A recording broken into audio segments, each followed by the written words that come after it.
So good morning. So we're back to second session. So second session will be Dr. Madheswan will handle the second session. So he will talk about the like material development, that is electrode development for the microbial fuel cells and other applications. So once he complete his portions, so I will continue in the afternoon for the other. It's fine. Okay. So other methods also. Okay. Uh,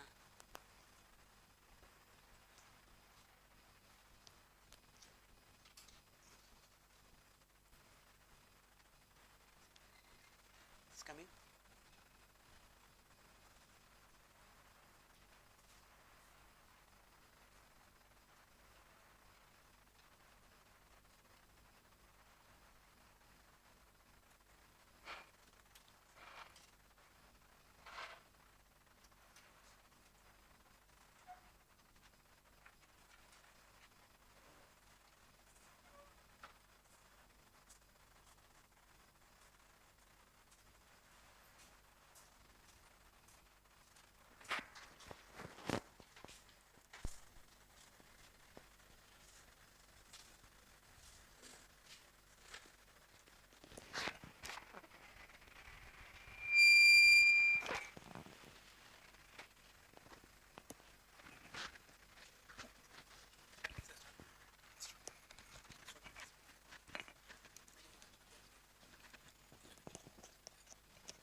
Okay, good afternoon.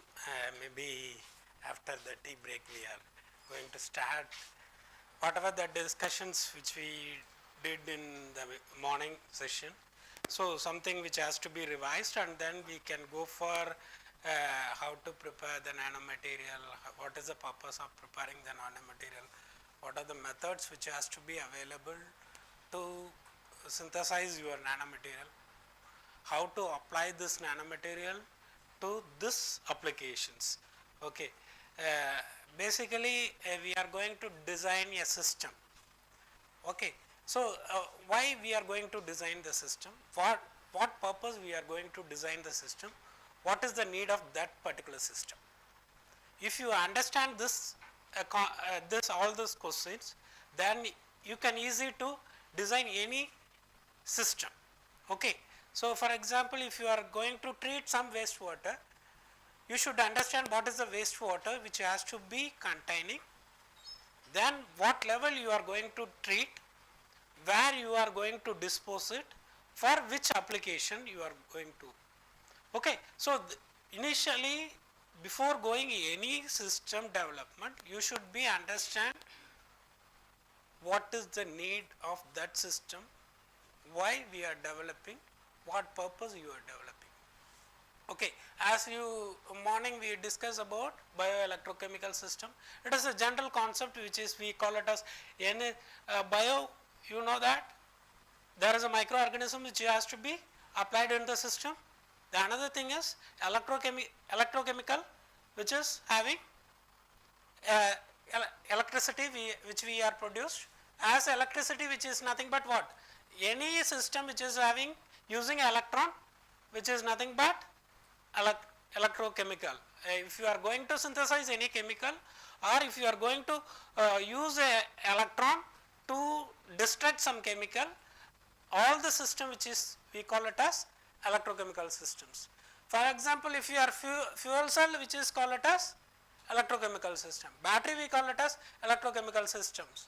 If you are use the cell which we are treating that wastewater, or you are going to synthesize some organic matters or organic chemicals, or you can go for example, if you are producing a hydrogen using electrochemical cells which is called electrochemical systems. Why we call it as we are main reagents which we are using this system is electrons. Okay. So, you are applying a microorganism is a one part, another part is use the microorganisms, we are going to generate electrons, or you are have to utilize this electron to produce the another any products.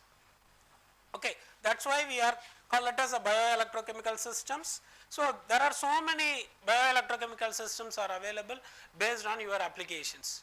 For example, as you discussed in the morning, what is the system application? What is the system applications as you discussed in the morning?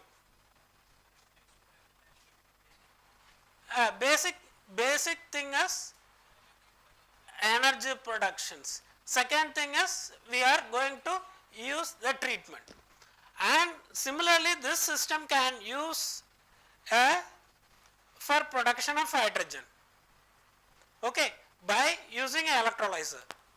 This system which is act as a fuel cell. If you are this system you can use it as act as an electrolyzer, you pass the current and you can go for producing the hydrogen. Okay, you are getting some products, or you can go for getting a acetic acids or glucose or fructose, anything. If you are producing by means of electrons and microorganisms, then that system we call it as microelectrolyzers, bioelectrolyzers. Okay.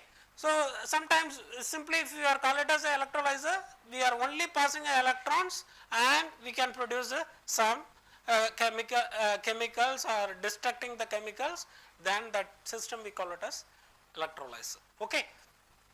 So, first you should be understand that concepts, why that concept which we need to for developing a systems.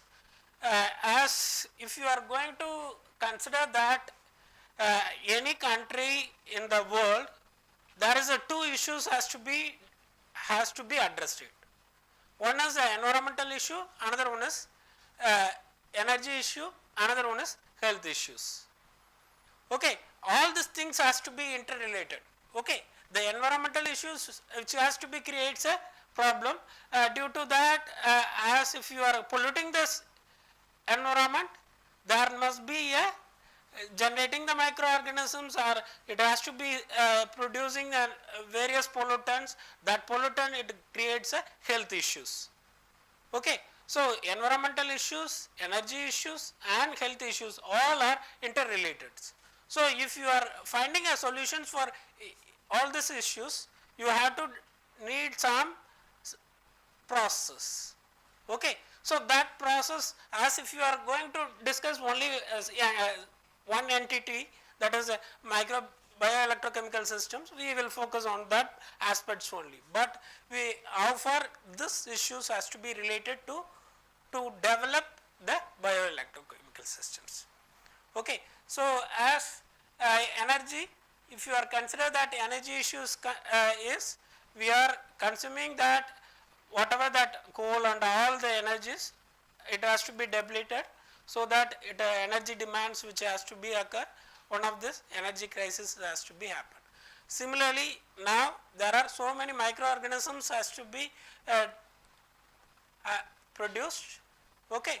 So, this which creates health issues. So, which need both have some solutions, how to sort out the energy issues, environmental issues, health issues.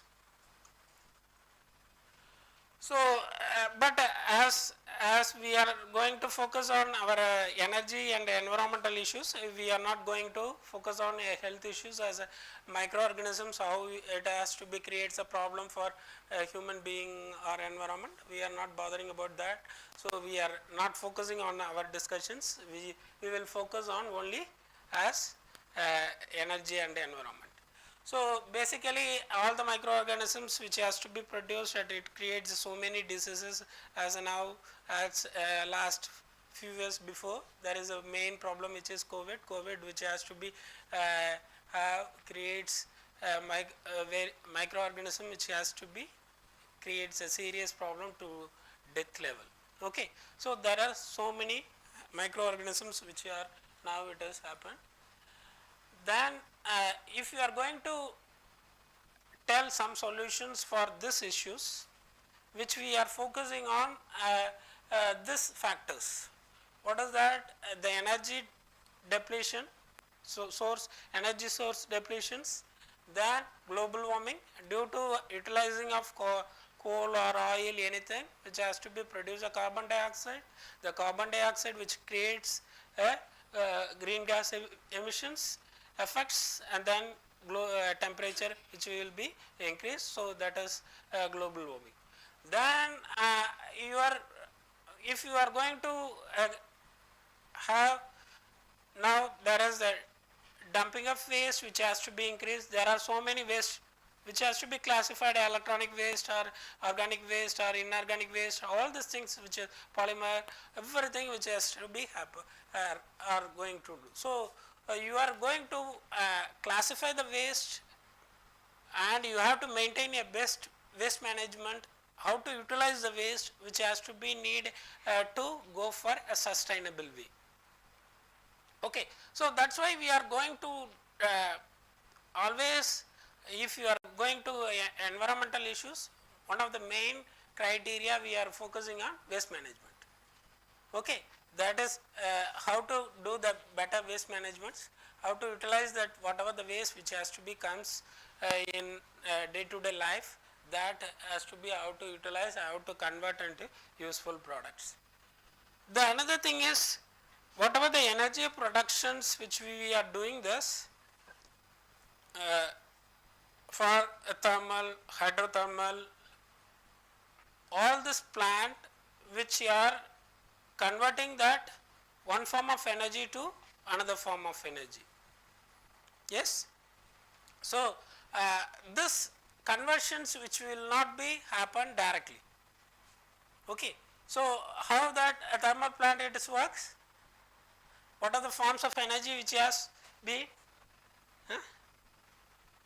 First, you are taking a water has to be heated, converted to steam, then the thermal energy has to be converted to sent to the turbine, then there is a mechanical energy, then the mechanical energy has to be converted to electrical energy. It is a turbine which has to be connected to generator, then which has to be electrical energy. So, here there are a few steps which has to be involved in the conversion of one form of energy to another form of energy. So, here if there is the conversion which is happened, first initially your thermal energy convert to mechanical energy, there is some losses. Similarly, mechanical energy is converted to electrical energy, there is a losses. So, each step which is having a loss. So, if the losses has to be accounted, you have to you are going to get finally 40 to 50% of efficiency of your process systems. So, you have to find appropriate system which we are going to minimize the conversion losses. If you want to minimize the conversion losses, what we are need one step conversions. If I want to convert as what is the bioelectrochemical systems, as we are going to directly convert chemical energy to electrical energy. Okay. So, here as whatever that if you are going for a combustion process, the combustion which is happened, it is heating, it is converted to thermal, thermal converted to mechanical, mechanical converted to electrical. Okay. So, here what we are doing is, it is a single stage process, due to that there is the loss has to be minimized, then the process efficiency has to be considered as a maximum. Okay. So, these points which we need to consider going for developing your process. Okay. So, these are all basic fundamentals as how the energy depletions, what is the reason, which is a fossil fuel which has to be reduced every year day by day, and the cost of the fossil fuel which has to be increased. Then for that purpose we are going to find alternative sources, which is nothing but the renewable energy. The renewable energy, there are so many forms, which is solar, there are so many forms which is available, that we are going to utilize how far it is has to be utilized, which has to be converted to electrical energy.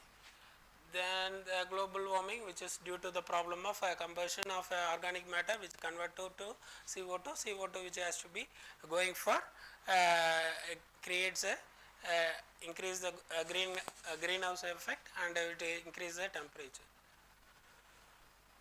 Okay, already we discussed the waste management, reducing of if you are going for a conversion process, for all the process which we are going to produce energy, which is having so many steps, which need to reduce the steps, then only you can get high percentage of efficiency for particular process. Okay. Now we will going into little bit of why we are going to bioprocess. What is the reason? What is the reason which has to be need to develop a bioprocess? Sustainability.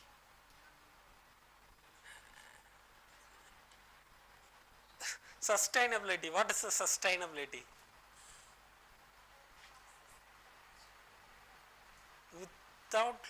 Without any damage to environment. That is only one criteria. What is the sustainability?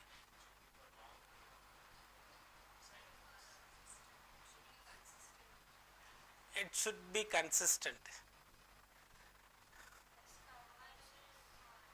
Huh? Available for future generation. As if it is a sustainability, as you are all told as your own point of view, but as the sustainability, it's not only a time period. Sustainability is not only a utilizations. Sustainability is not only a outcome. Everything has to be integrated. Okay. Okay, whatever the product has to be, if you are for example, if you are a life cycle, what is the point? It is nothing but it's one type of a sustainability. Okay. So whatever that we are utilized, and it has to be fertilizer, and then it has to be grow, and it has to be produced, and it is the cycle should be complete. Then only it has nothing but the sustainability. If it is the cycle is completed, then you have to think about cost. Okay, cost, energy, all these aspects. So that sustainability is not a simple word which you cannot easy to define it. So as nowadays, what is that? Green chemistry, sustainability, all these words are very catchy, though, so that we are using the sustainability, but it is not a sustainability. Okay. So as a water, what we are doing this? Water. Anybody can tell water has to be utilized or water has to be produced? What is the water? What is the water? Oxygen. Then you are but you have to think about only a chemical production, yes? But how it is water is produced from Himalayas? How it is water is produced from Himalayas? But water is nothing but what? Hydrogen and oxygen. It is combined water. Here also, if you are hydrogen and oxygen, here the moles of hydrogen is very less and oxygen it's having, if you are having a combined and you can get it a water, yes. But why we are bother about rainfall and how the water it comes from Ganga and other things.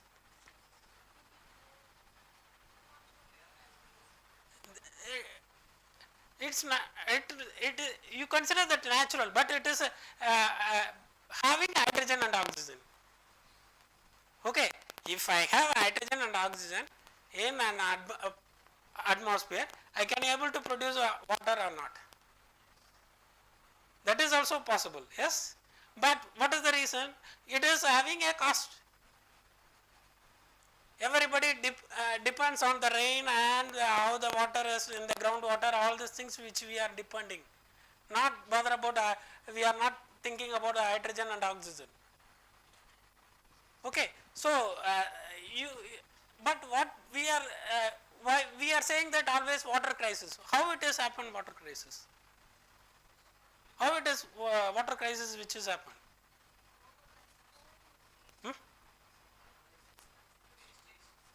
Urbanization and industrialization, yes. So you are polluting the water, yes. That's why polluting the water, that water cannot able to consume it. That is the problem. But there is no water crisis.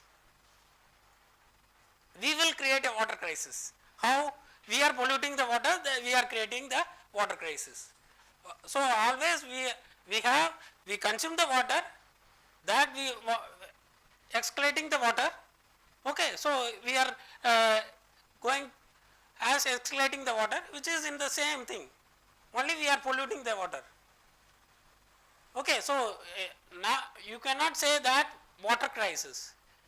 So humans are creating the polluting the water, so that there is a water shortage. So which will be create a water crisis.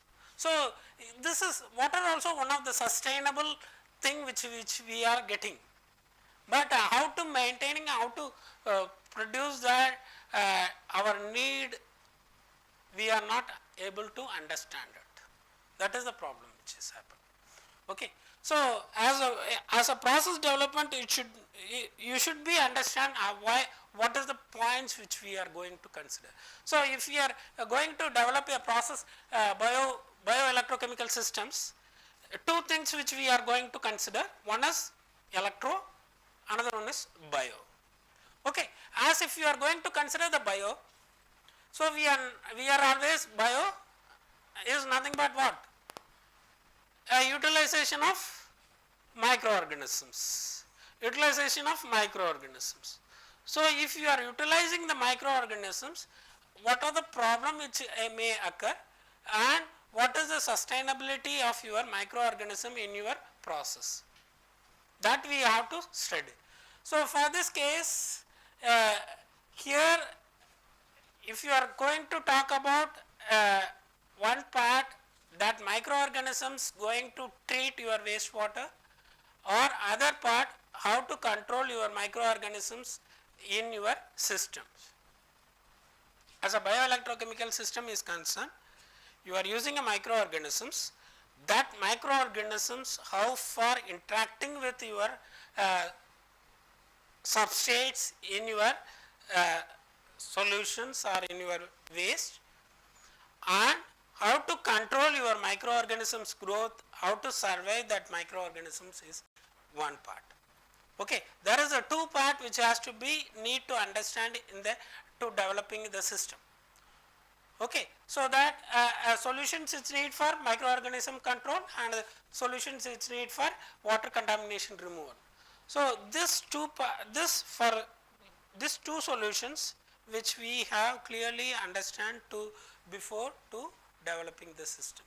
Okay, so main part is microorganisms.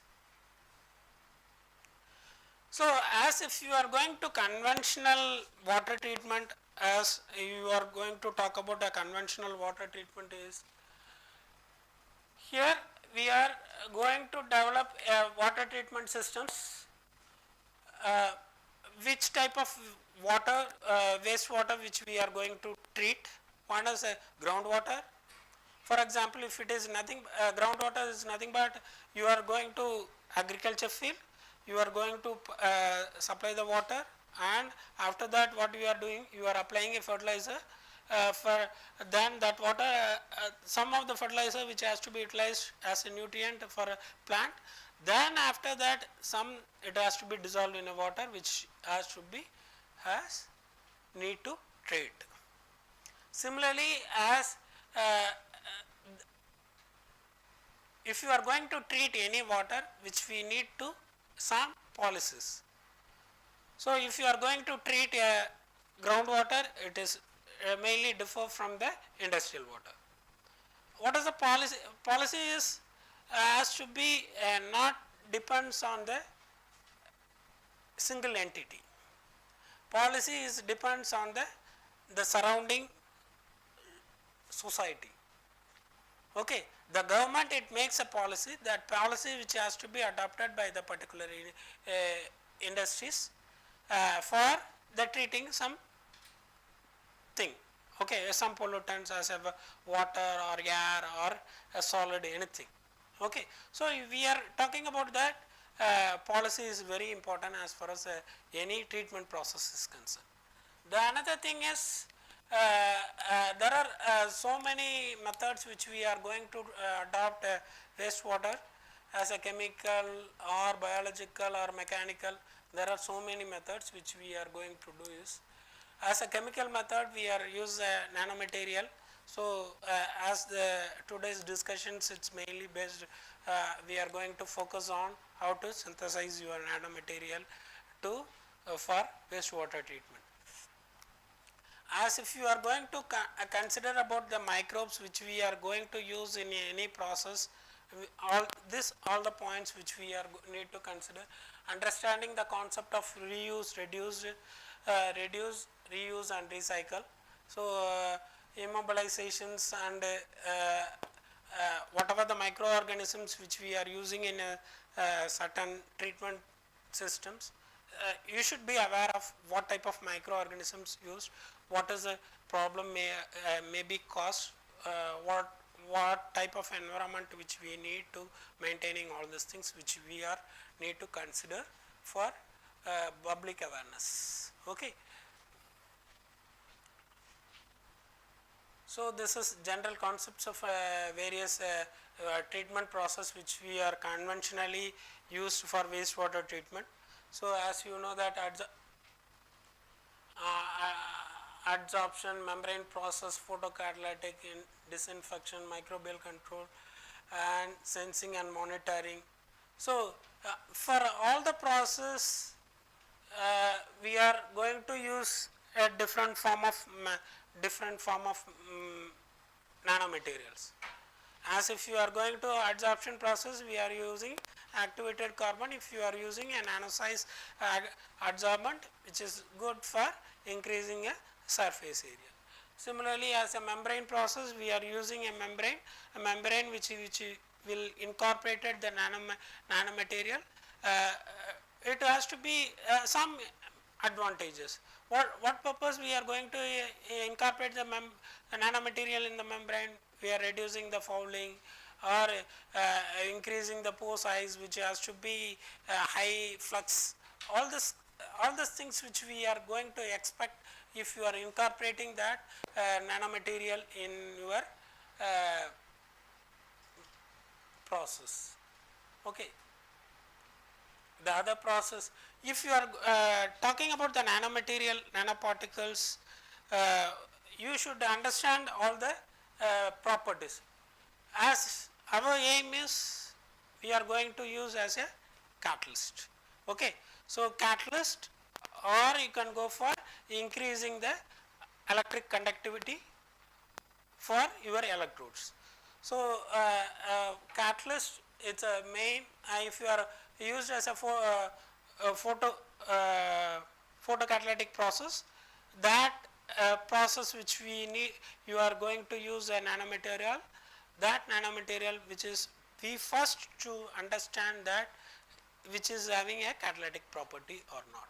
So, that catalytic property, then magnetic property, why we are going to talk about the magnetic property which helps to recover your nanomaterials after processing your whatever that in the process. And optical properties. Optical properties, as if you are going to talk about photocatalysts, then light absorption which is happen, so that optical properties. So if you are going to synthesize any nanomaterial, fundamentally you have to understand all the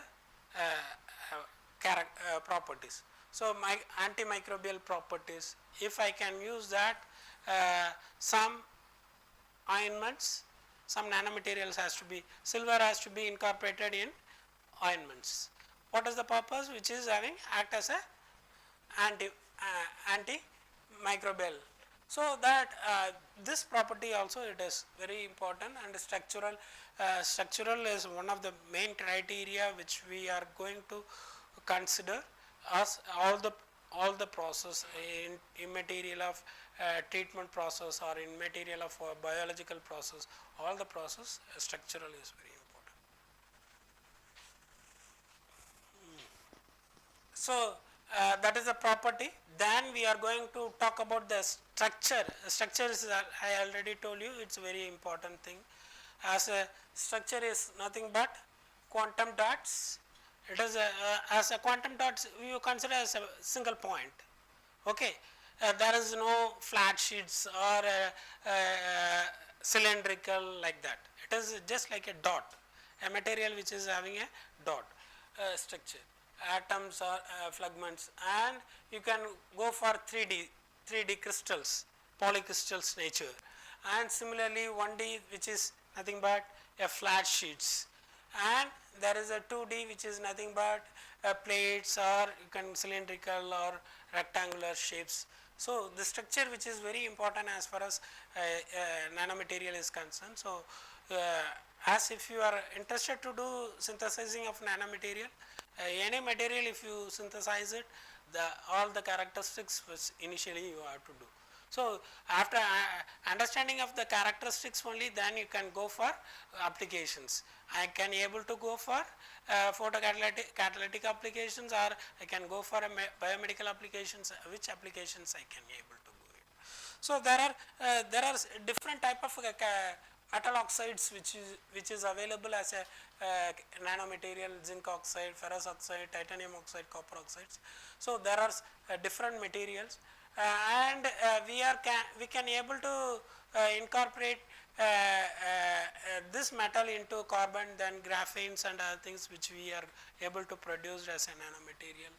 And composites is nothing but which we are going to we will have incorporate 2 or 3 metals in a one single entity, and we make it as a single nanomaterial.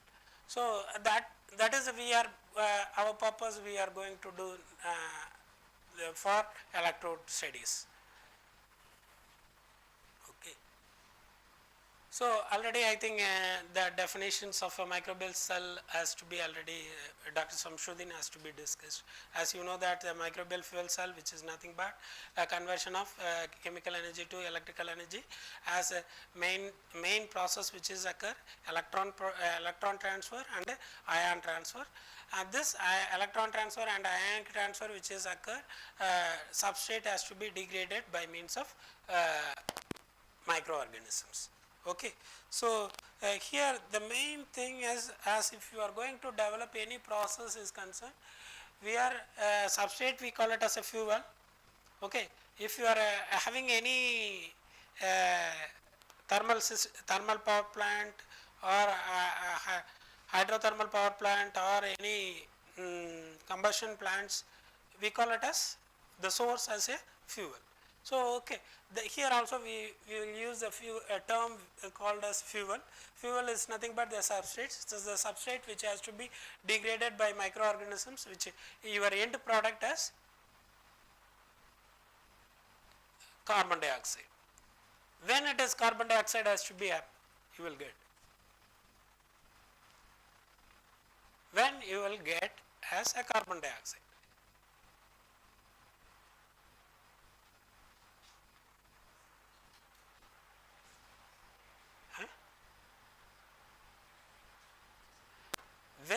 will get as a carbon dioxide.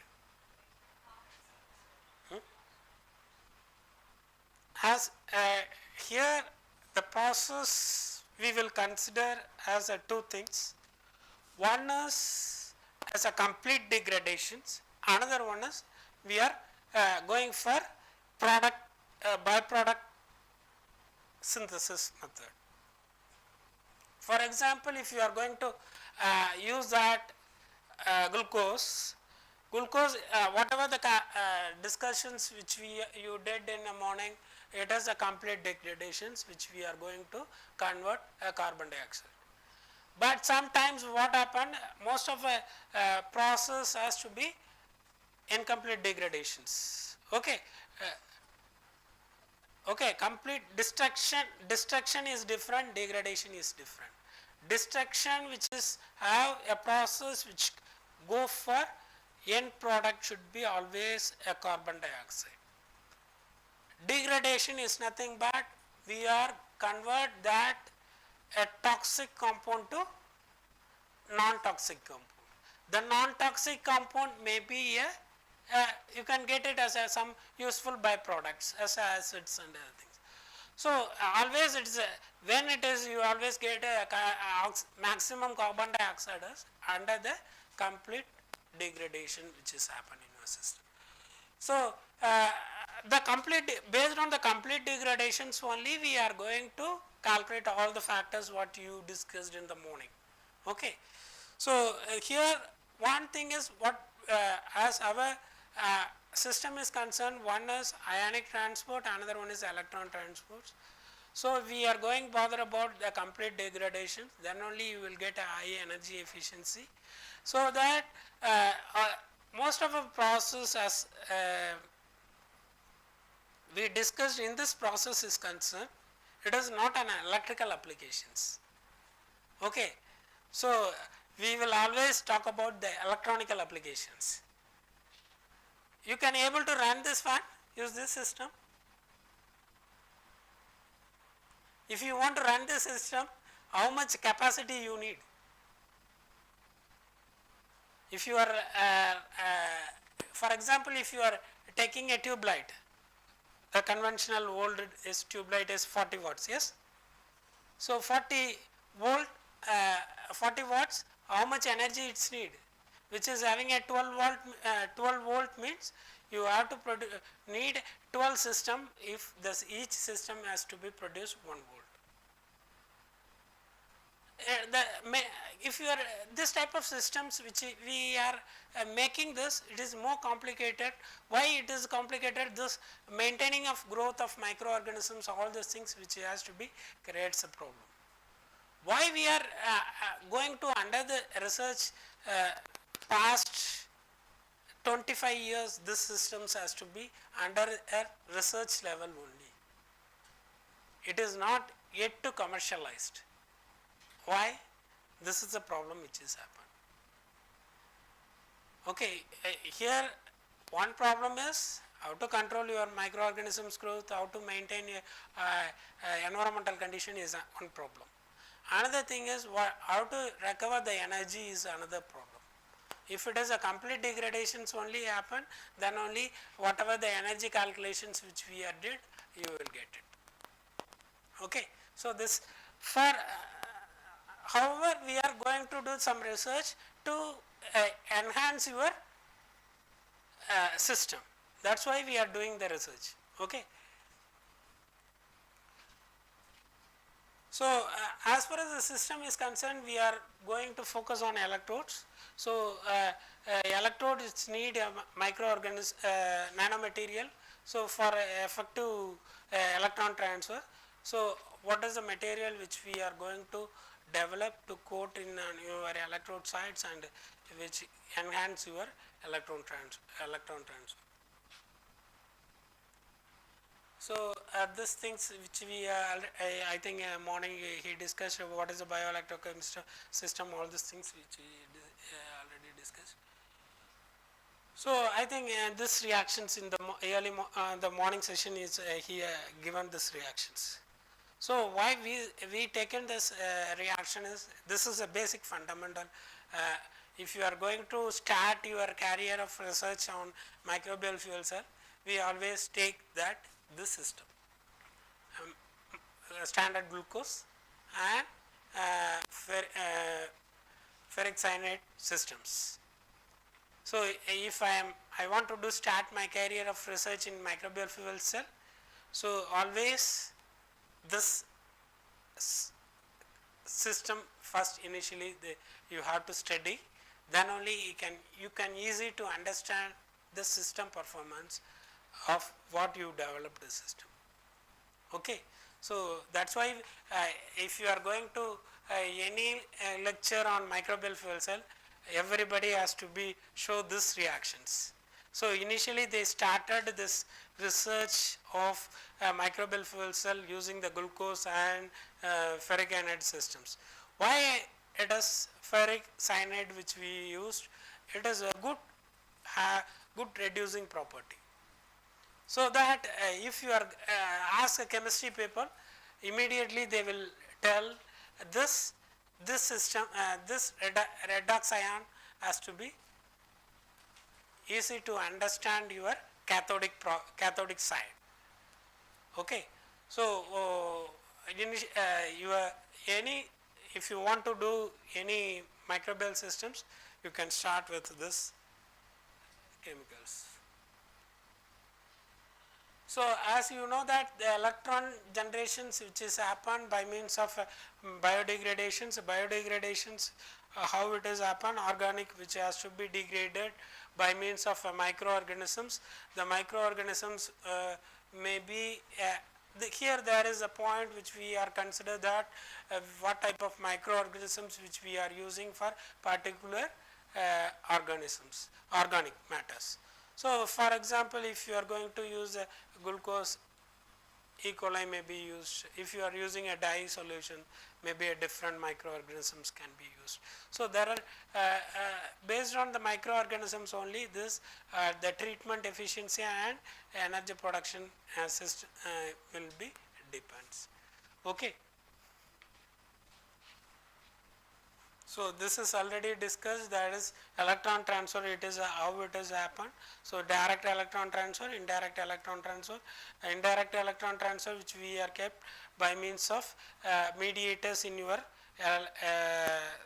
solutions, that mediator which helps to transfer the electron from microorganism to electrode surface, then the electrode surface which has to be transferred to external circuit. So, what are the components which has to be affect the performance of your microbial fuel cell? As the component is very simple, as any microbial fuel cell, microbial electrolyzer or microbial desalination cell, or the components are very simple. What is that? Electrodes and a membrane and electrolyte. Okay, these three components are if you are considering any electrolysis process, for example, if your electrolyzer or bioelectrochemical systems, any systems, these three components are very important: electrolyte, electrodes and membrane. So, but these three components which will be play a role for performance of a system.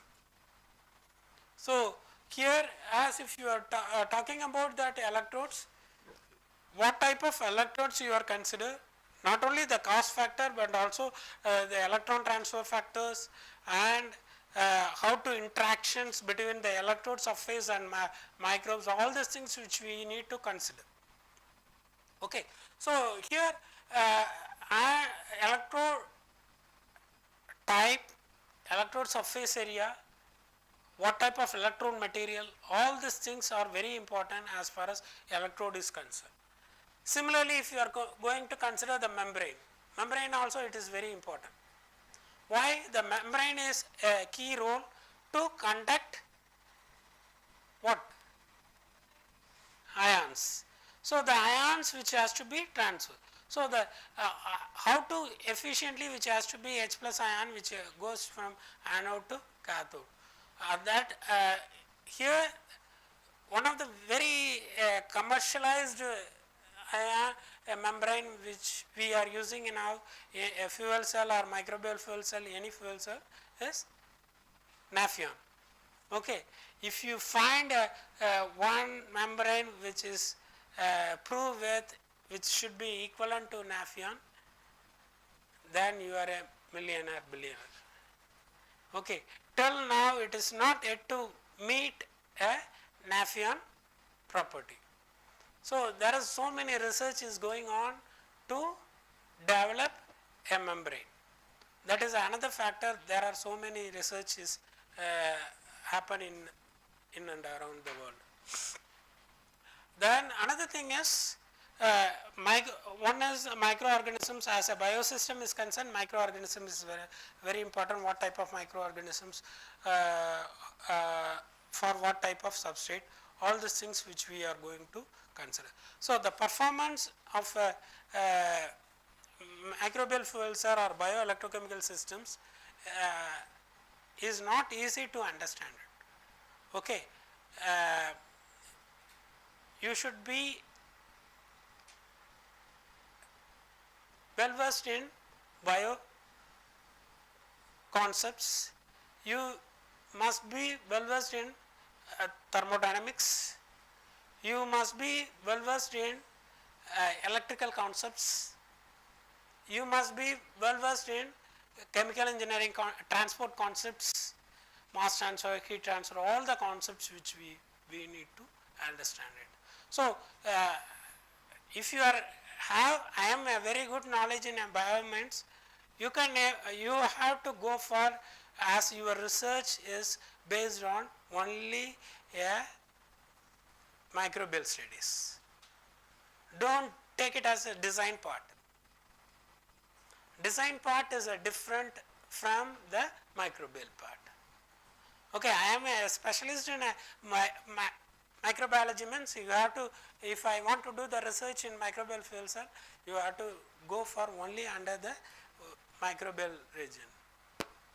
Okay, I am a chemical engineer, so mostly I will be focused on a development of electrodes, the development of electrodes which has to be how far the electrical conductivity can be improved, how far mass transport has to be improved, all these things I can able to study it. Okay.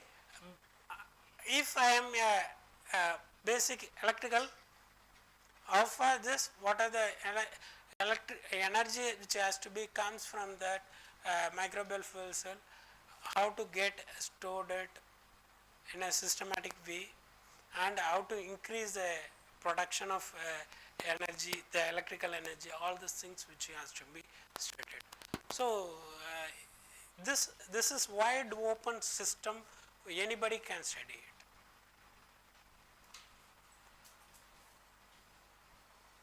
So, I think this is.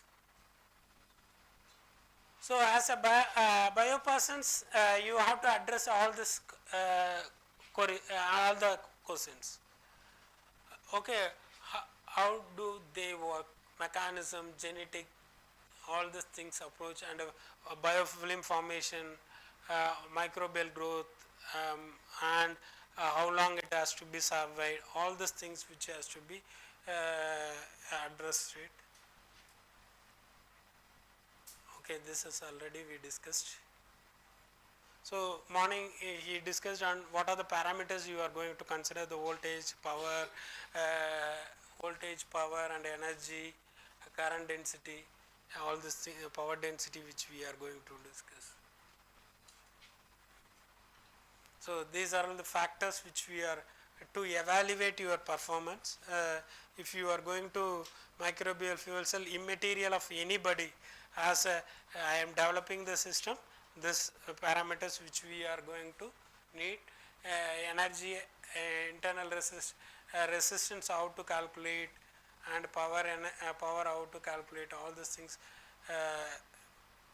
which we are need to consider. So, there are three factors which we are going to consider. One is current efficiency, another one is energy current or energy efficiency, both are same. Then degradation efficiency. COD efficiency. Okay, these two factors I will consider as a system, as a treatment system, how to increase the degradation efficiency. I will consider as an energy production system, how to increase the current efficiency.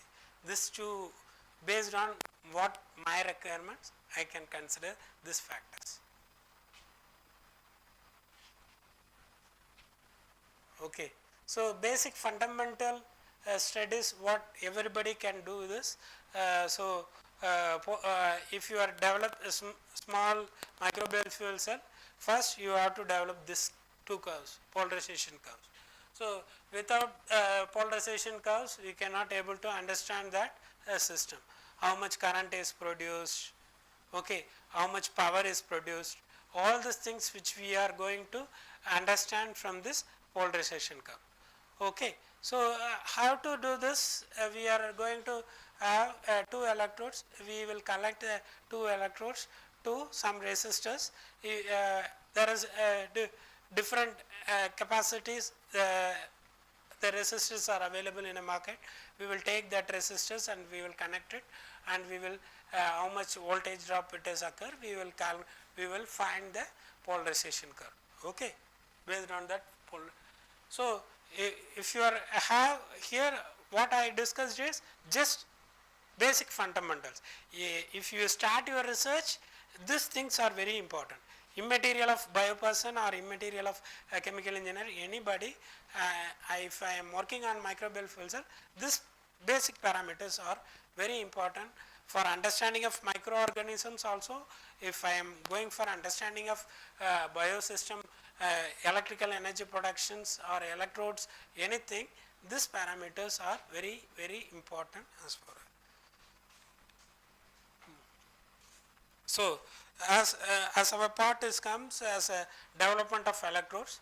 So, we are going to develop electrodes. So, first we have to understand that electrodes property, as electrode property, we are mainly consider about the conductivity.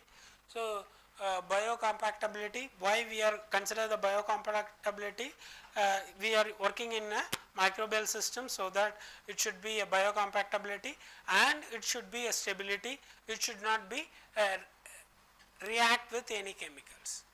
Okay. As morning sessions he compared with stainless steel with copper. Can you use a copper?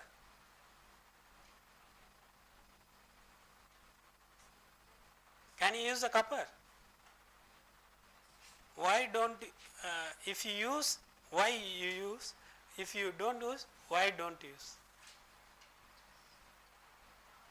Huh?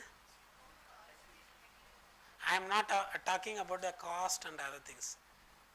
As if you are going to simple talk about the mechanism.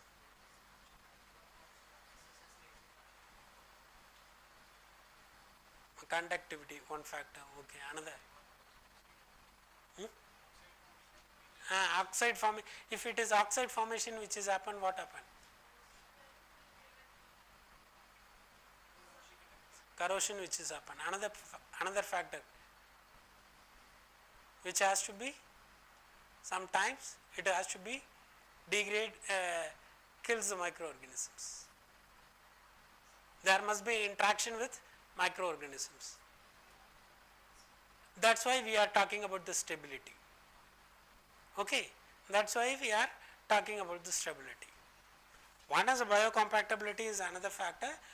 If it is a reactor stability, why we are, if I am taking aluminum, it has to be reacts with some chemicals. If it is forms acid, there is a corrosion which has happened. It is oxides which has formed. The oxides, once it has to be settled down, or otherwise it has to be interact with microorganisms, the microorganism will be killed. So, there is, that is why we are talking three factors. If you are developing any electrodes, this three factors is very, very important as far as system is concerned. Okay. Then other things, conventionally we are talking about the cost and other things, it is very important. Most of our fuel cell systems are, we are using a graphites. Okay, graphite has to be very good with stability and chemically it will not be react with other compounds. So, uh, so most of our initial, if you are going to start a research with the fundamental, um, we will start with graphites, carbon plates or carbon foam. We will use that type of electrodes to start our research. So, that is why that is the reason you can easy to understand the problem based on your research. Okay, if you vary all the components, you cannot able to understand what happen in your system. If I am going to study about the microorganisms, you have to keep all other factors which we are going to do is all other factors which has to be already standardized. You can take it and you can check with your microorganisms, then only you can easy to understand your microorganisms problems. Okay. So, that is the standard graphite graphene plates.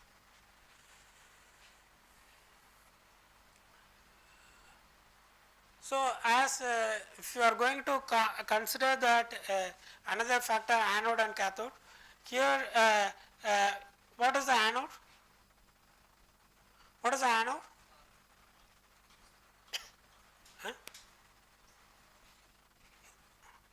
What is the anode? What will be happen? Huh?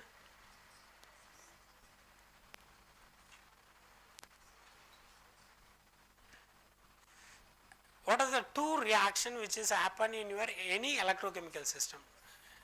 And oxidation and reductions. So, always if you are taking an anode, it is the oxidations, and a cathode which is a reduction reaction which is happen. So, you whatever that electrodes, if you are going to select, how far the oxidation capacity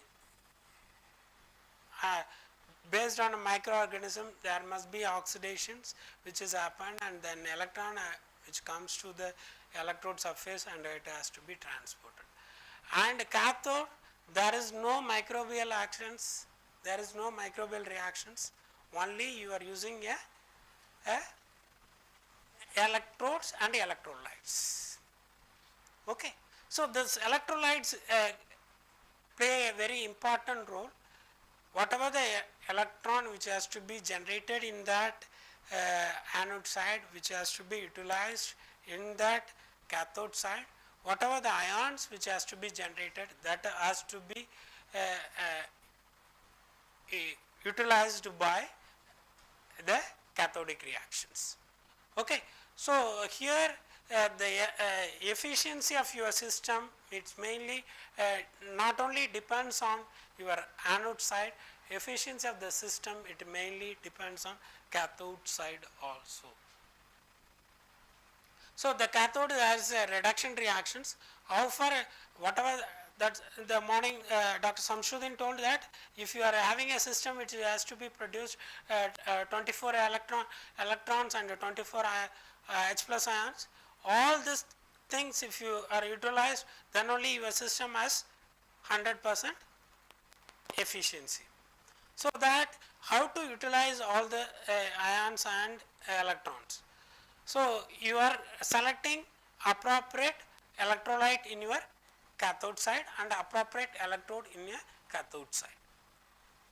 So, that is having a reductance. So, the reduction capacity, how it is, how the reduction reaction which is happen.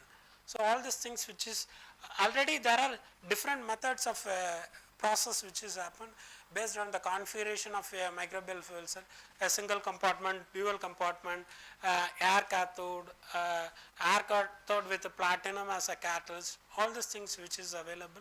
So, we will go for to produce this electrodes. So, as this MFC. So, what are the factors which has to be applied? If you are going to as a total systems, there are so many scopes which is available for doing a research.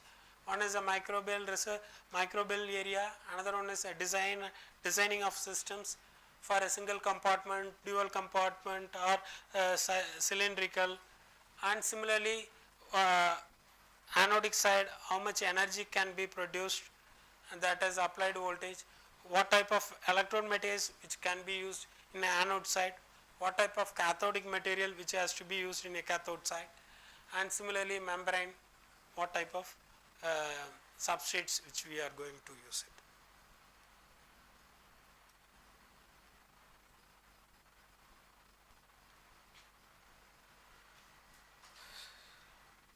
Okay. Now, so till now we maybe you will be understand how to do the research on microbial fuel cell, what are the factors which we need to consider, electrode based on your specialization, which area you can go for focusing on it, all these things which we discussed. So, as a part of the title which we discussed is more crisply within 15 to 20 minutes. Okay. So, but however, my area of interest is the next part. So, but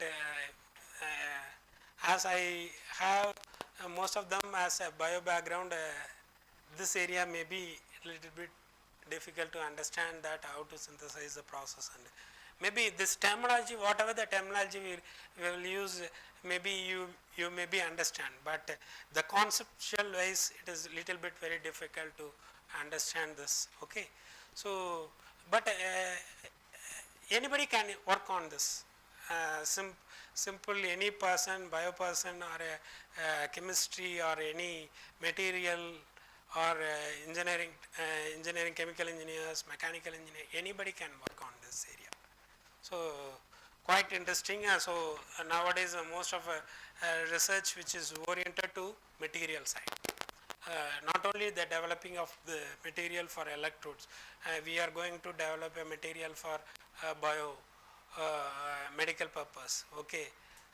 We are model the heart, or you are going for modeling of a bone, all these things we are doing now. So, in that case you are how to develop a material is very important in this case. So, this part is very important as far as developing of material is concerned.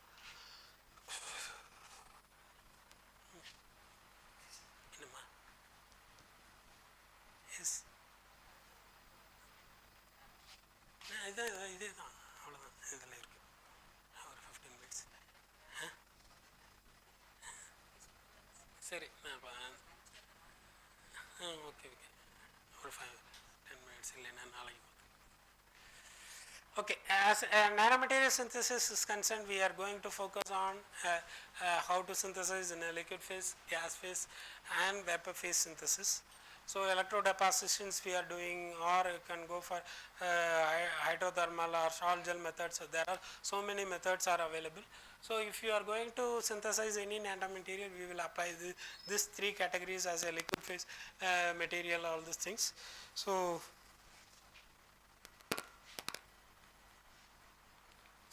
there are different process which we are going to adopt, co-precipitation method, salt gel method, micro emulsions, hydrothermals, or solvothermal synthesis.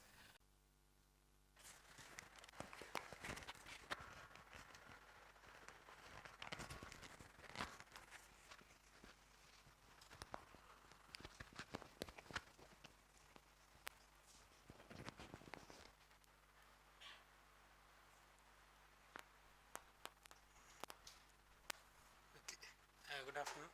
Okay, after lunch we are meeting.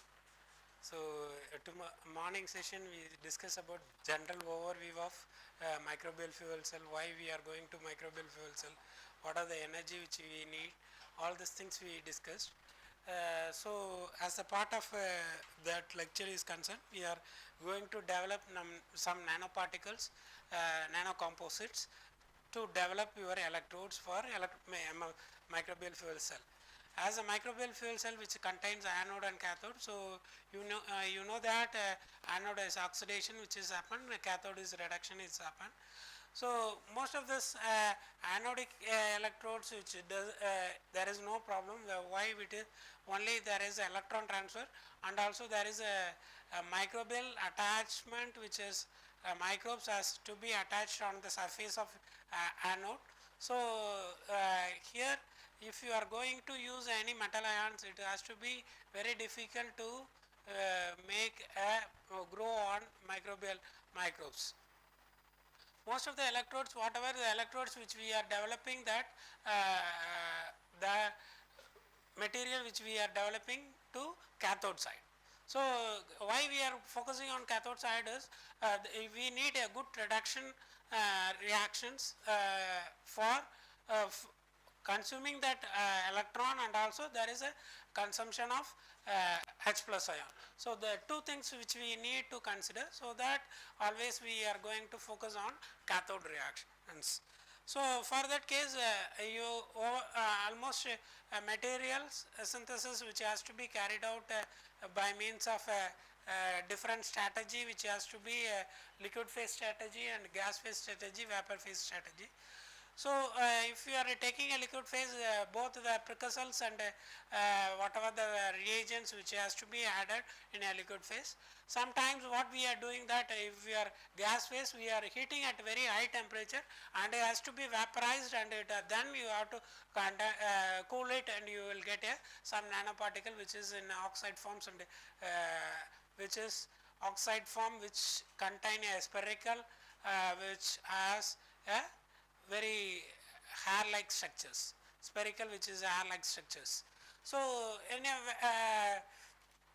gaseous and vapor form, it's look like a more or less same process which we adopted for synthesis of nanoparticle. So what are the various full screen Madhuri.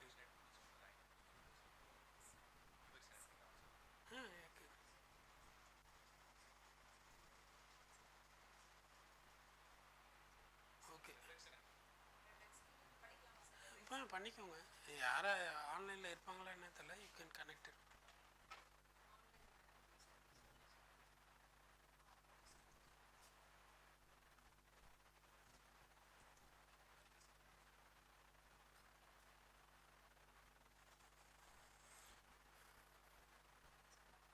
Mostly, yes, you can.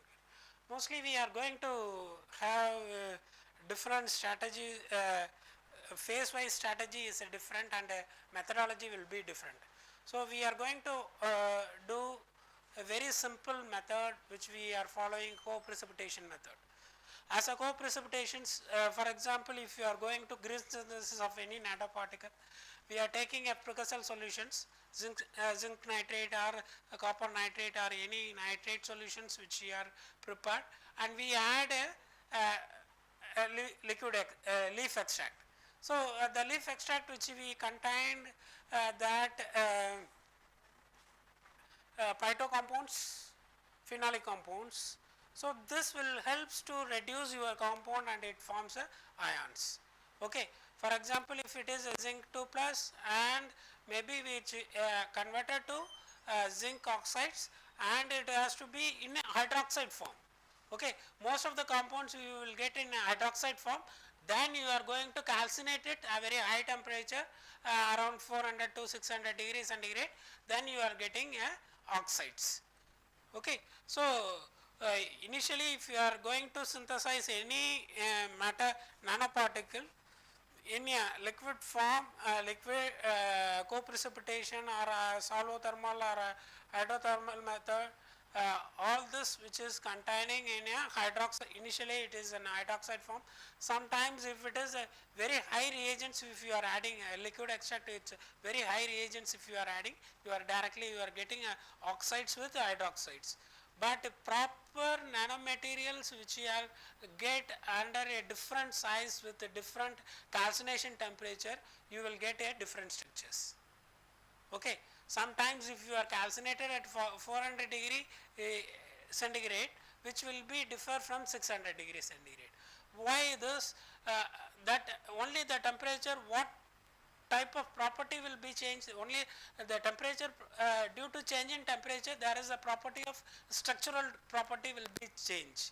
Maybe some bulk, the particle size is may be different. You will get a 600 nanometers, sometimes you are getting 400 nanometers. So, the thermal which has to influence your particle property. Okay. So, this you have to consider as during a synthesis which method you are following. If you are co-precipitation, the concentration will be very one of the property which will helps to change the property of your material. Okay. So, if you are consider that both are co-precipitation method, both are liquid form reagents, and also that precursors are both are reagents. Okay, both are liquid form, and it is reacts, it get A and B. So, here there is not a single metal, here a bimetal. Okay. A has a one precursor and B has a another precursor. So, I want to prepare a nanomaterial, nanocomposite of zinc, copper. Okay. Why we are going for a composite? Anybody have idea? What is the purpose of going to composite? Huh? Synergism. What is the synergism here?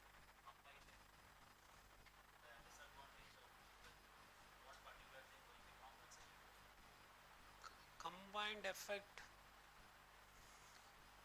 Okay, for example, if you are taking a catalyst, okay, I am using a zinc oxide as a one catalyst.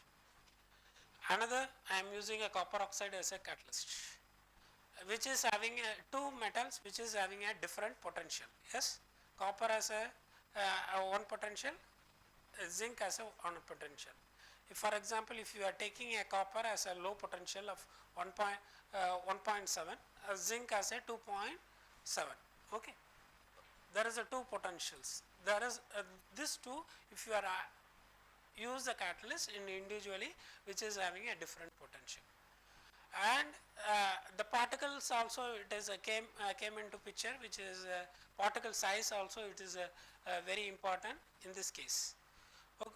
For example, I want to do the reaction under a potential of 1.8. I am interested to use a zinc. What way I can able to reduce the potential band gap of zinc?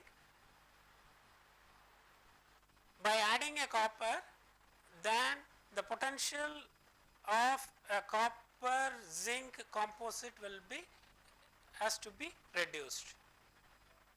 Band gap has to be reduced. But my dominant metal as zinc. I have doped a copper on zinc. Doping is nothing but what majorly we are playing a role. Doping, we are taking a small concentration of a metal ion with that other precursor which is having a major concentration. Okay. So, this doping, which main thing is we are going to reduce the band gap. Another thing is the light emission property will be changed. So, sometimes if you one of the catalysts which is working on a nano UV range, I want to shift that property has to be solar range. By means of doping that metal ion, proper metal ion, that compound, that metal ion can able to go for working on solar. Okay. So, that way we are going to dope these compounds. So, the nanocomposites always we are preparing that we will think that which is having a best band gap, we will get it. So, that is why we are going to nanocomposites. Sometimes what we are in material applications, for example, if you are going to paintings, you are coat the zinc as zinc composite composite polymer paintings in your surface. It has to be having a high corrosion property. It has to be oxidized easily with the air. What we want to reduce that oxidation things, we are going to dope the some other compound, we are going to reduce the corrosion property or oxidizing property.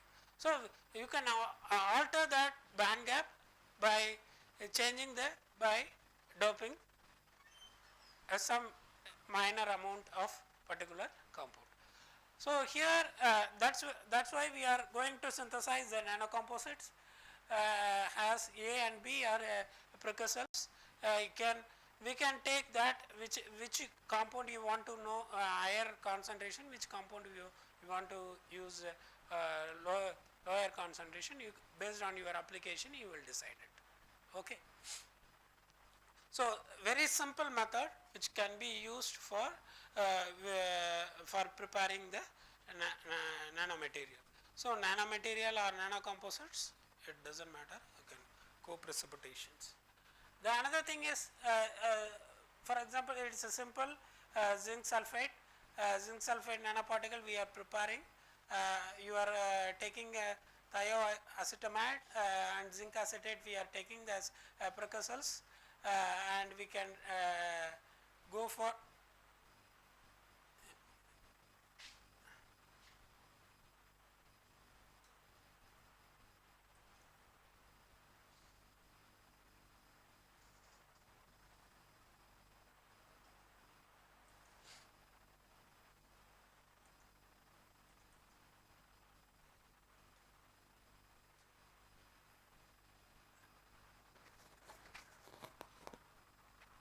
screen போயிட்டு அந்த panel இது select பண்ணுங்க. இங்கே இந்த இதை open பண்ணி கீழே கீழே கீழே கீழே கீழே கீழே அதை ஓப்பன் பண்ணிடுங்க. ஷேர் பண்ண போகிறீங்களா?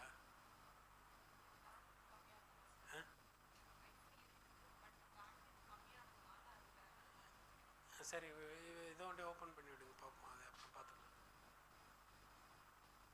ஏதாவது மெசேஜ் வந்தால் பார்த்துக்கலாம். நீங்கள் ஃபுல் ஸ்க்ரீன் பண்ணிவிடுங்க.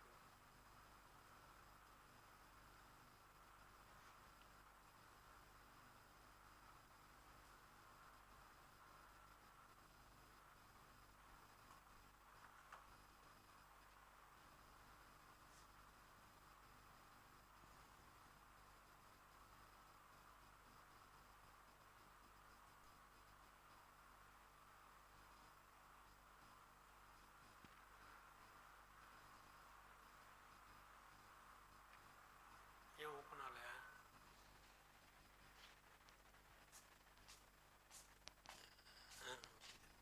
அதை நான் இது பண்ணிவிடுங்க, மினிமைஸ் பண்ணிவிடுங்க. So, here we are preparing the zinc sulphide as a nanoparticle. Here you see that the concentration, as I told you that co-precipitation concentration is one of the main factor of precursor. So, based on the concentration you can see this, there are different type of particle size which we are observed. So, the reactions, based on the reaction time also, the size of the particle it will be vary.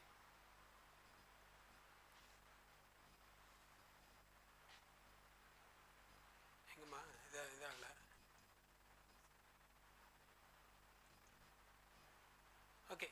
The another method we are frequently, most of the material synthesis researchers, we are using the salt gel method. So, here it is more or less it is similar to co-precipitation method. We will take the two precursors as a solutions and we are going to prepare as an oxides form. We are using a organic matter which is as a solvent which prevent the recombinations. We will frequently we will use the salt gel method. If you are using a salt gel method, we got an hydroxides, all the metals which is having in a hydroxides. In the co-precipitation method you can able to get directly zinc oxide, but it is having the based on that concentrations, the particle size it will vary, But here sol gel method we are if you are using that, most of the metal we are getting as a hydroxides. Further if you are going to calcinations, then you are getting oxides. Okay. So nickel hydroxide, copper hydroxide, zinc hydroxides. Then you further if you are heating at certain temperature, the property of the metal will nanoparticle will be changed. The size of the size may change, or you can go for a structurally morphology will change. Okay. So this is the procedure which we are followed for. Here we are going to use sol gel method for preparing a titanium oxide. So as if you are going to sol gel method, you can mesoporous size the particle has a mesoporous form. Okay.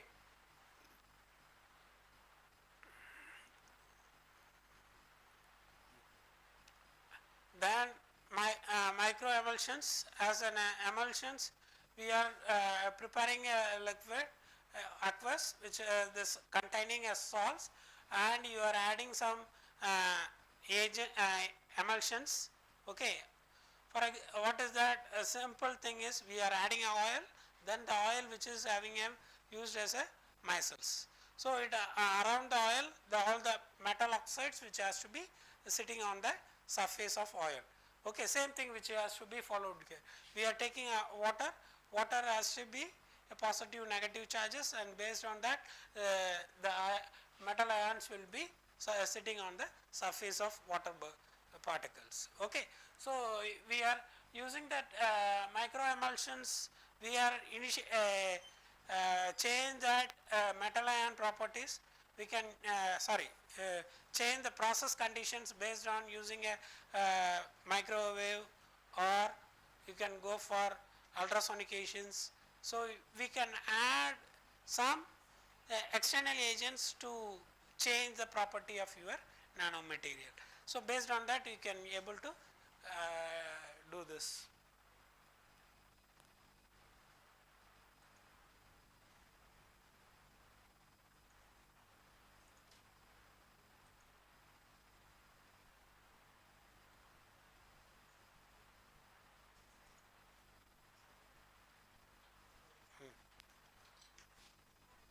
Then hydrothermal. Okay, so hydrothermal is nothing but initially what we are doing, we prepare solutions we kept in a autoclave. So we will heat at very high temperatures, then you will get a nanoparticle. Okay, so here based on the temperature of your how the temperature you are applying, you are sometimes what we are doing is we are increase for example the reaction which has to be carried out 400 degrees centigrade means you will certainly increase the temperature from 0 to 400 with very rapid heating. Sometimes what we will do that we will change the temperature conditions step every 5 minutes, which we increase 20 degree 30 degree centigrade. That way if you are increasing, then that property of the material will be changed.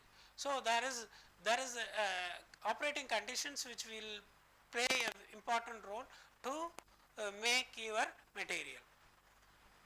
Okay. So the based on the operating conditions, the property, as you know that the property of the material as a nanomaterial, what we are our concern is a catalytic property, optical property. These properties are very important as far as our nanomaterial is concerned. So this properties how you can able to alter this based on your operating conditions of your system.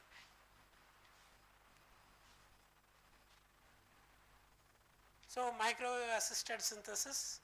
So what we are here, we you know that microwave oven, whatever we are using in a domestic oven, that oven we can use for synthesis of your nanoparticle. You prepare aqueous solutions and which we kept in a microwave. There must be a reaction which has happened based on your microwave conditions, the ionic conductivity and dipolar interactions. Based on that, the nanoparticle which will form. So this is a typical zinc oxide preparation. zinc oxide synthesis of using a microwave assisted. So, you are taking a precursor, okay, zinc precursor, you apply the microwave, then the zinc oxides which we are formed as a different crystal, there is a crystals, initially the crystals are formed, then the crystals are recombined and there is a different structures are you will get. Maybe based on that need, based on your need, you can able to do the conditions. Nano crystals or clusters of particles you can get it. Okay, based on your need, you can able to apply the operating conditions, you will get the particles, nanoparticles. So, electrochemicals, so you can able to apply that various energy level band, energy to by means of sono probe. Okay, bath, you can know that ultrasonic bath is also available. You can use a bath or probes. We can prepare the precursor solutions and apply the sono, then you will get a titanium oxides or any metal ion you can able to prepare. So, now as whatever that discussions we will continue that these discussions we will synthesize our lab the nanopet material and we are applied for electrodes and we will test it that hydrogen productions are like that. So, initially very simple, this is as we started with our nanomaterial which metal oxides, very simple metal oxides. Okay. It is not a composite, we are taking a simple metal oxides and then which has to be applied to the electrode and we are going to synthesize it. So, here we are how to, there is a synthesis procedure. So, we are going to take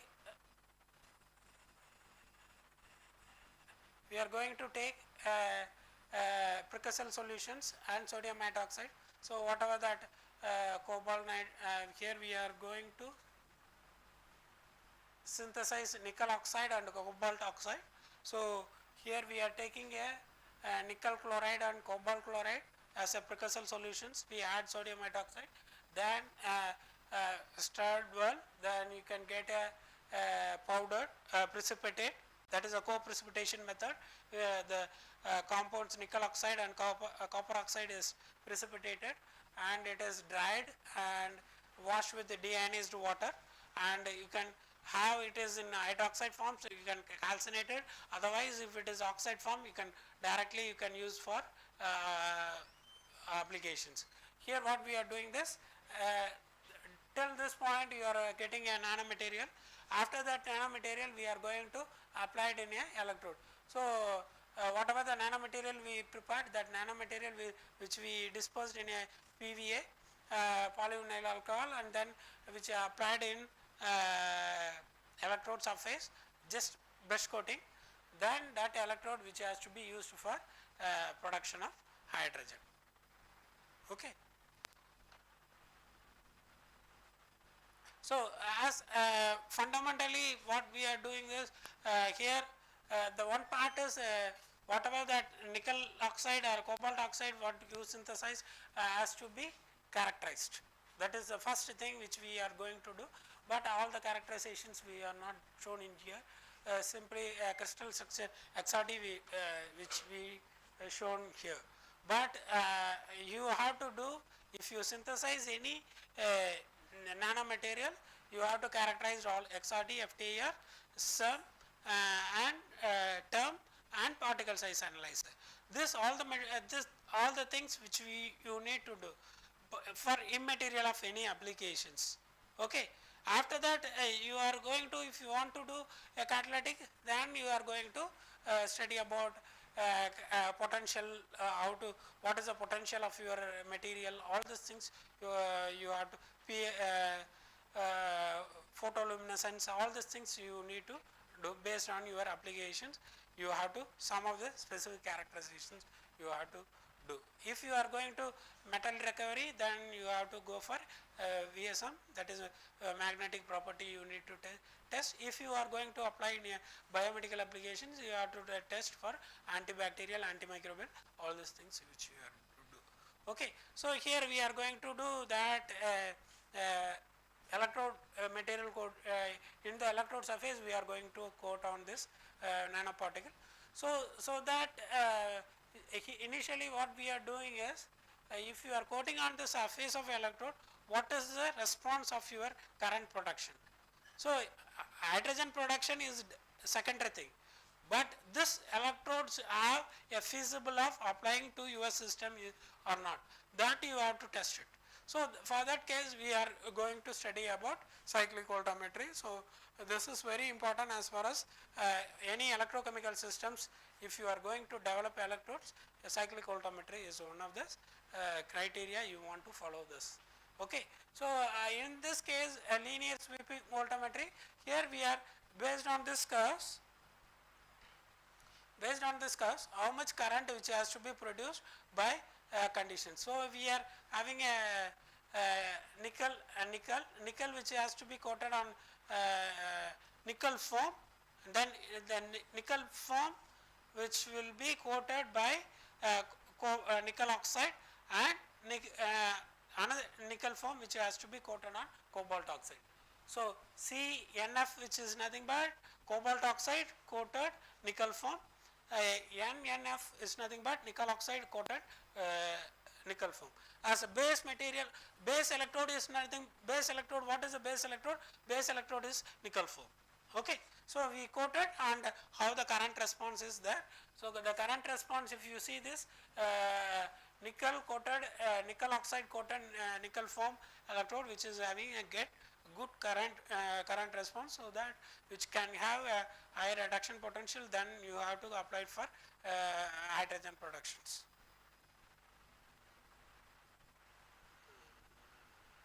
Okay. So, as as used three different electrodes for how the hydrogen is produced. Where the hydrogen is produced, anode or cathode?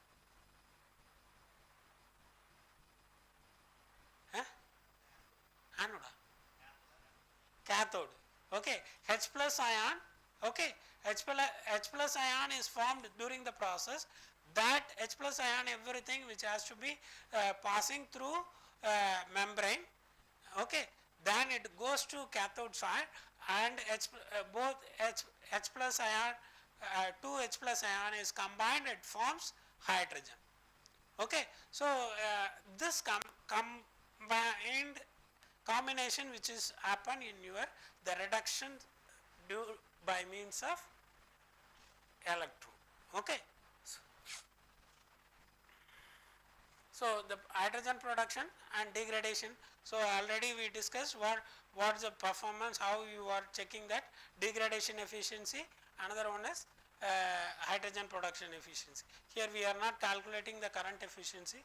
The current efficiency also one of the important factor you have to consider. So, the current efficiency, here you see this current efficiency for the 3 electrodes.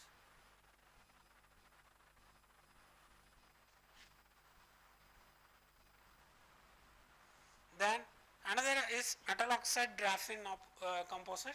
We are going to mostly directly you can use the graphene as an electrode, you can carry out your reactions, but if you are going to reduction reactions, if you are dope a metal oxide in a graphene, then you can get a good efficiency of this process.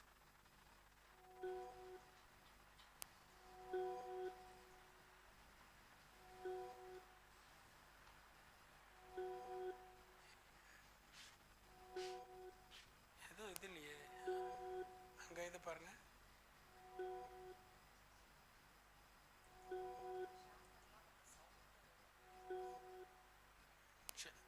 Sound வந்துட்டே இருக்கா, அதை இது பண்ணி விட்டுருங்க. இல்லாட்டி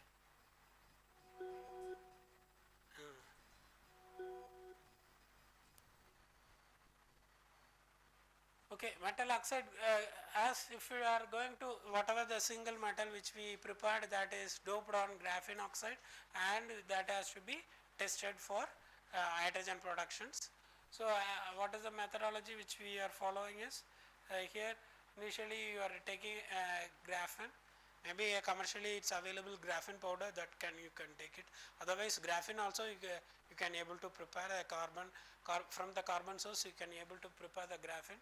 So, after preparing the graphene, you use a co-precipitation nickel hydroxide solution you prepare and add along with a graphene.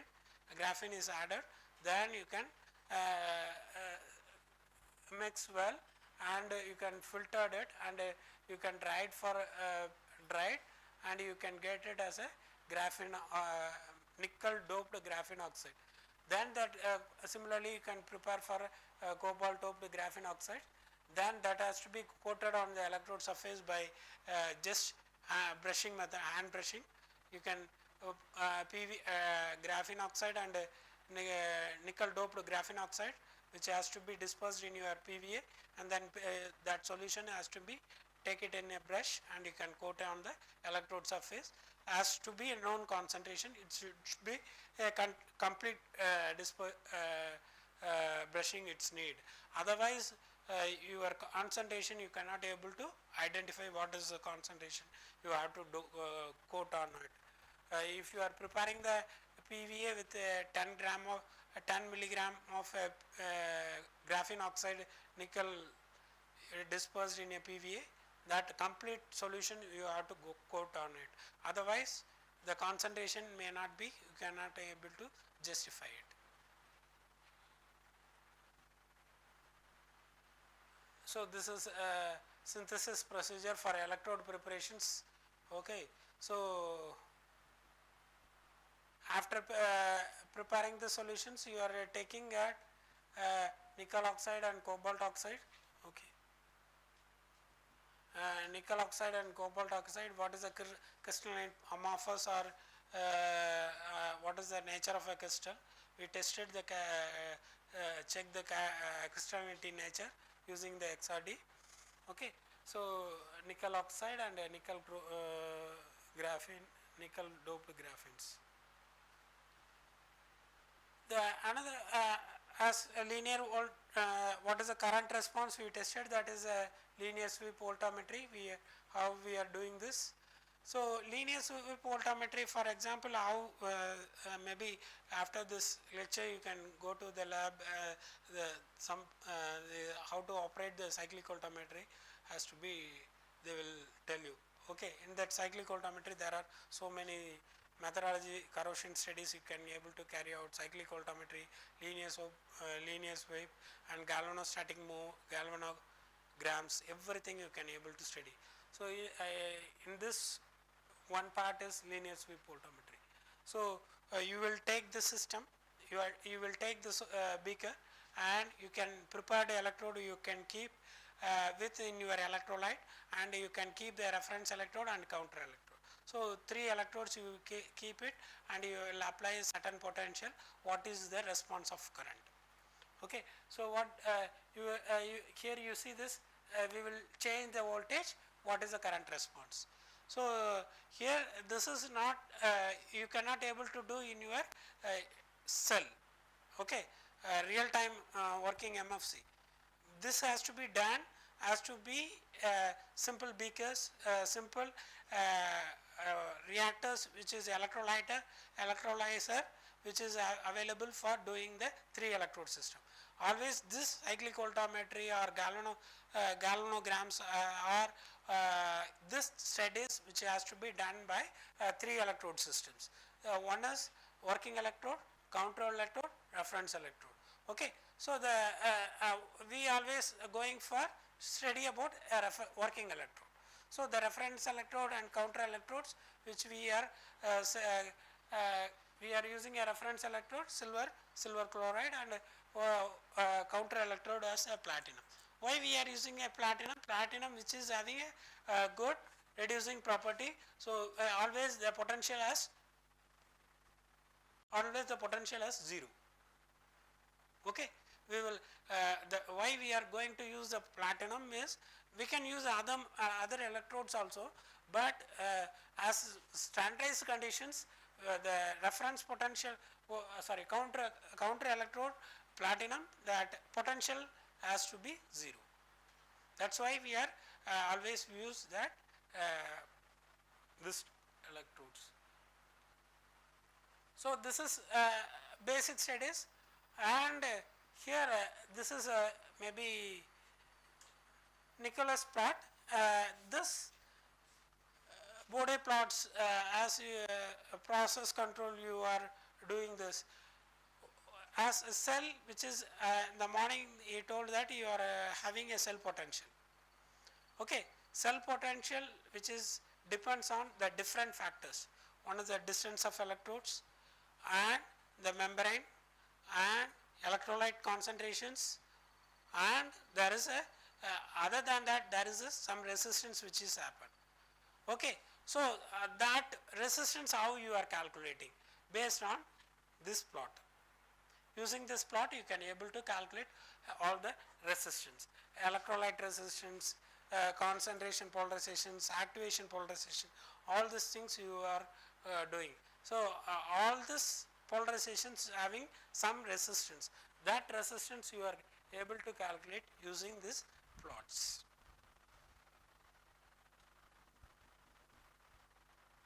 So, here we are doing this substrate degradations. So, what is the COD removal and what is that current density during the process as if you see this cobalt nickel doped graphene has a high current density compared to cobalt and control of nickel frame. So, this is about the hydrogen production and current efficiency of the system.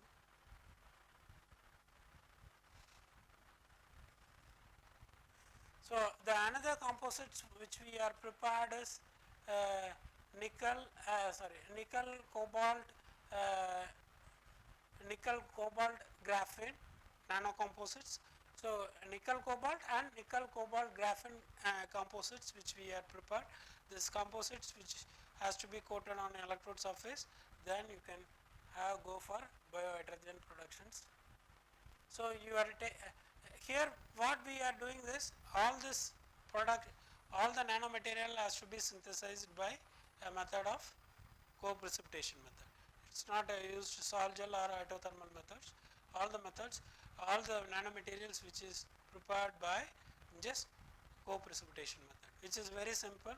So, you can take a precursor solutions, add, and you can just mix it for some times, and you will get oxides or hydroxides and precipitate it out. You can dry it and you can use it.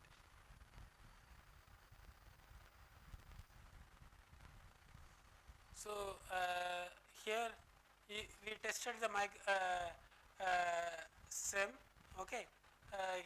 Here you see that the material which is having a flake like structure. So, that is a plate like material. So, based on that whatever the conditions which we are follow, we got this type of structures.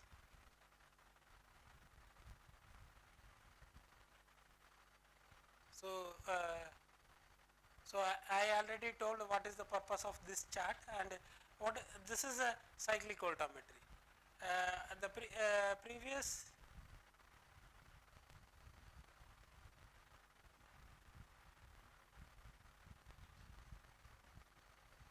this is linear sweep.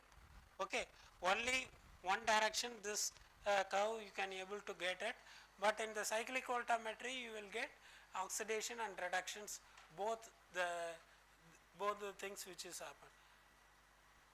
Okay. So, from this graph you can able to understand where the which potential you can able to reduction which is happen, which potential oxidation which is happen, based on there is a small bulge is there, in that point there is a some reduction which is oxidation which is happen. Here you see this there is small bulge is so in this case there is some small reduction which is happen. You have to work on this range only, this range only. If you are working on above this range or above this range, you the energy whatever supplied as an electrolyzer, it is waste of energy. So always you why we are doing this test is you can able to understand which range you have to apply it for this cell. So this is another nickel molybdenum oxide.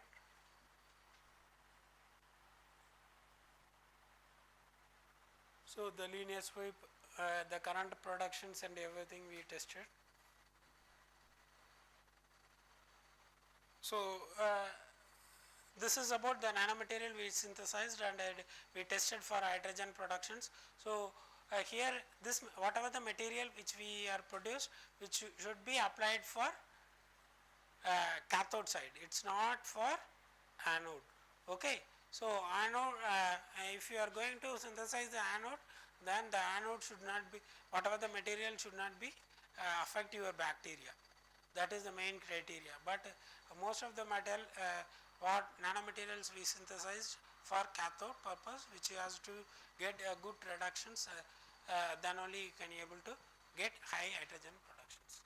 So the membrane also, it I already morning I talked that membrane is one of the important components. So we are try to find nanomaterial which has to be incorporated to help that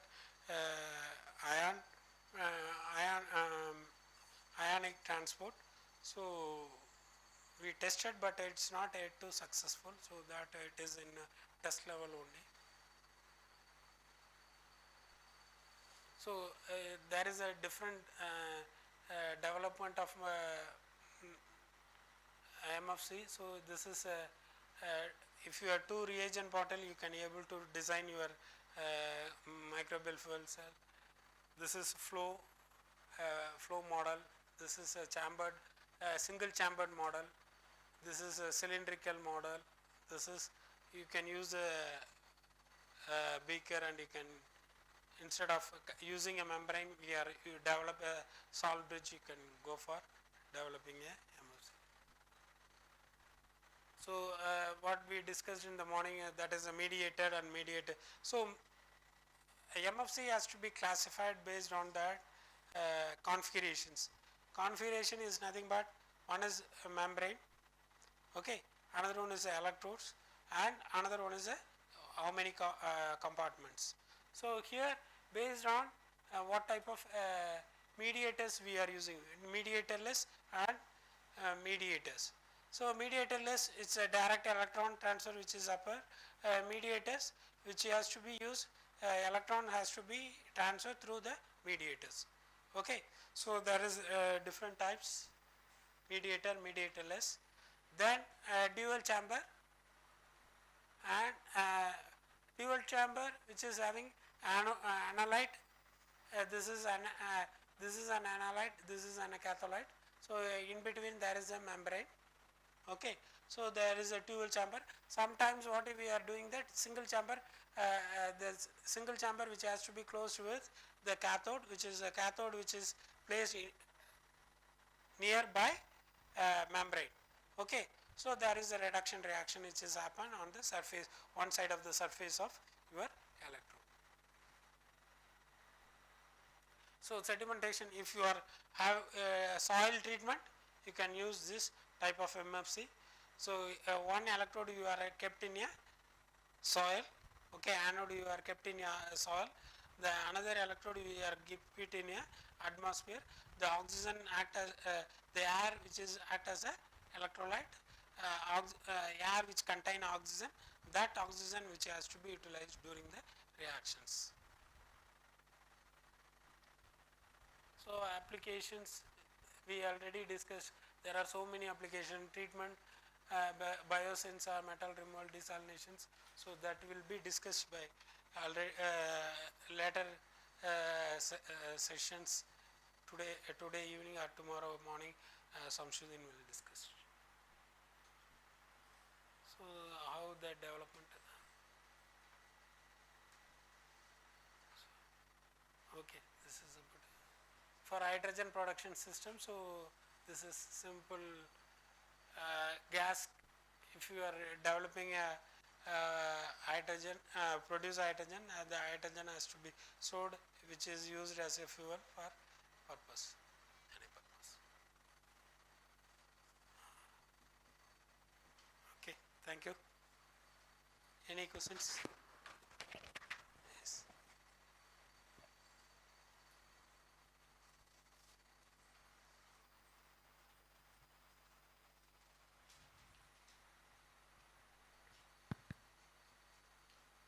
Uh, Thank you for a very nice talk, sir. Thank you. My question was, when you were doping nickel based material with nickel oxide or zinc oxide, sometime you found that there was no doping, or you were not able to develop That's why I tell you that if you are doping which is have certain concentration which has to be adapted to proper doping. We are not simply take as 1% of nickel with graphene. Okay, sometimes that will not be doped. So you have to optimize that concentration. Yes, sir. Because that amount of nickel oxide has to be there for a correct turnover number, or a correct that if you have that much of active sites developed on your catalyst, only then it would be workable. Yeah, 100%. So that everything process conditions you have to optimize it. So nickel doping means simply we cannot say 1% or 2% like that. Yes, sir. So we are initially itself we are varying the concentration, how much doping which is happened, if it is properly doped, that everything we are need to check it. Yes, sir. And definitely calcination temperature is also a very critical point. Critical point which has to be very important as far as the property of a material is concerned. Yes, definitely. Thank you.